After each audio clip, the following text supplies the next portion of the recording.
So today I'm going to talk about some time-saving starters, because one of the biggest problems that I experience in my lessons is students coming late. Don't know if anyone else struggles with this, but it's really annoying when you have to, let them in one by one and then they don't know what's happening. So time-saving starters, in my school, we call them do-nows.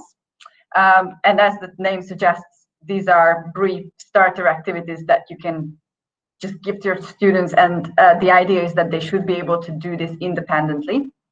And so how to manage this? Well, I've been experimenting with two ways. The first one is what I usually do. I mostly use Zoom, so I have a waiting room set up and I let them in one by one as they arrive. And as soon as they're in and I greeted them and asked them about their weekend, their day, whatever, then I give them a link to an activity. It's usually on a Jamboard, and it's an activity that they can just get on with while we are waiting for everyone else to turn up. I can take the register, I can catch up the kid who was late the previous lesson or left early or didn't have internet to come to the lesson or whatever. And then the other way that I've started doing this is that instead of letting them in, I message them in the waiting room.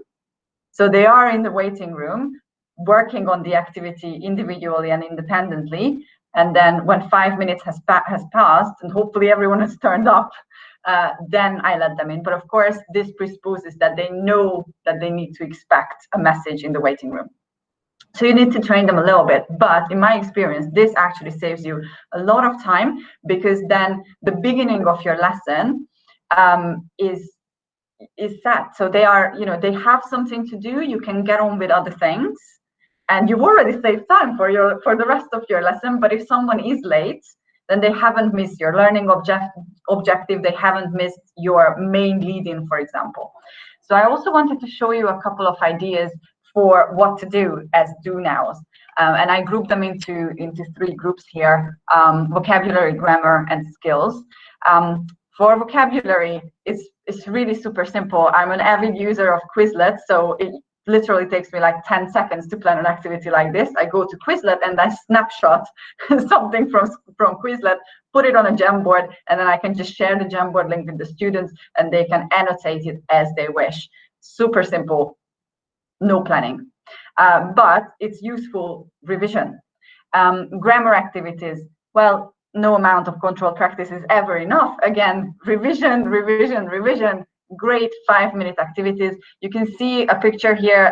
This one I took a snapshot from a practice book, and then the students just had to annotate it. It was about punctuation, and this might have taken me a whole 2 minutes to make, because I actually had to type up the grammar extension activity. I did that with primary students, so I actually asked them to look at the Jamboard but write in their notebooks first, so that it's writing practice as well. So the whole activity here probably was like 10, maybe even 15 minutes, but it was still super useful. And then we checked together on the Jamboard. And then another thing that I often do is when I teach a skills lesson, before I do my salsa style lead-in, which I love, if I have the one student in and everyone else is late, if I want them to get on with something, then I have to give them a task to do. Well, here are a couple of examples. So my primary students and we don't share a first language. And often when I ask them, oh, how was your weekend?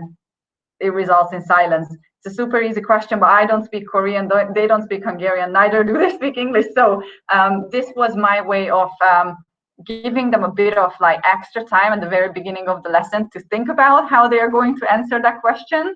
And I said you can take notes on the screen. So I just gave them some very simple questions to think about. Or then here is another one where I asked my students to 5 things that people didn't have 100 years ago in their houses, because then they were doing some reading about household appliances. And again, didn't take me any preparation really, but it was really useful for the students to think about that. This one was an activity for a listening about Costa Rica. Now my students don't really know where different places are around the world. So this gave them a great opportunity to use Google for the first 5 minutes of the lesson, finding out what that little place there is, what's the name of the country, and what's the weather like. And then we used this really cool word map on Jamboard just to think about what's the weather like in Malaysia and how that compares. So these are my favorite activities to do. How am I doing with time, Joe? Thank you, Adri. Perfect timing again. Any questions from the audience? Yeah, I think it's very important, especially if you work with young learners. It's very important that you tell them to expect that message in the waiting room, because if you don't tell them, they might not notice. So it takes a bit of learner training the first couple of times you do it.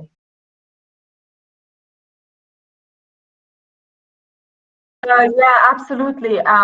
Absolutely. I don't use Teams, but you don't need a waiting room. So as I said, normally I just let them in, and as soon as they come in, I greet them, have a little chat with them, and I just send them a link to a task. So the whole idea here is that you're saving time by giving them something to do, something to focus on, which is not too difficult, so they can actually do it by themselves, while you can focus on doing other stuff. For example, pulling up your slides. I'm sure some of you are just like me, teaching back-to-back lessons. So switching over from one Jamboard to another,